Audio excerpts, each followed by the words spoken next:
राज्याच्या नमो शेतकरी महासन्मान निधी योजनेअंतर्गत सुमारे 2000 कोटी रुपयांची रक्कम 93 लाखांपेक्षा अधिक शेतकऱ्यांच्या खात्यात आज जमा होणार आहे। आता आपण देखील आज मंत्रिमंडळ बैठकीनंतर शेतकऱ्यांच्या खात्यामध्ये आपला नमो शेतकरी महासन्मान योजनेचा जो हप्ता आहे तो जमा करण्याकरता आपण कार्यक्रम केला। नमस्कार शेतकरी बंधू आणि भगिनींनो, नमो शेतकरी महासन्मान निधी योजनेचा 8वा हप्ता नुकताच जमा झालाय अशा बातम्या दररोज येत आहेत।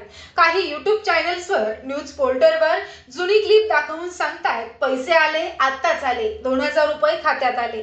काही ठिकाणी तर म्हणताय आज दुपारी जमा होणार, ब्रेकिंग न्यूज। काही जण म्हणतात पीएम किसानचा 22वा आणि नमोचा 8वा एकत्र 4000 रुपये। पण थांबा, हे सगळं खरं आहे का? पहिल्यांदा सत्य समजून घ्या। राज्यातील लाखो शेतकरी बँकांच्या दारामध्ये कृषी कार्यालयात धावतात, कारण 8वा हप्ता अद्यापही जमा झालेला नाही।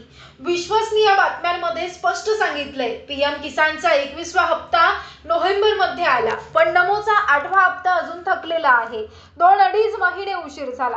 का थांबला हप्ता? निवडणूक आचारसंहिता लागू झाल्यानं ई-केवायसी, आधार बँक लिंकिंग, फार्मर आयडीची पडताळणी सुरू आहे।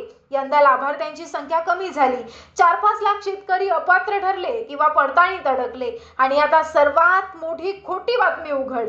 जे लोक जुनी क्लिप्स दाखवतायत, एकनाथ शिंदे साहेब आणि इतर मंत्र्यांची जुनं भाषण, जुन्या हप्त्याच्या घोषणा, ते फक्त व्ह्यूज आणि लाईक्स साठी करत आहेत। ते म्हणतात नुकताच जमा झाला, पण प्रत्यक्षात आजच्या तारखेपर्यंत जानेवारी 2026च्या शेवटी कोणत्याही अधिकृत सरकारी पोर्टलवर किंवा शासन आदेशामध्ये 8व्या हप्त्याची जमा झाल्याची पुष्टी केलेली नाही। हे सगळे व्हिडिओ खोटे आहेत, फेक न्यूज आहेत, जुन्या क्लिप्स एडिट करून नवीन दाखवत आहेत, लोकांना गंडा घातला जातोय।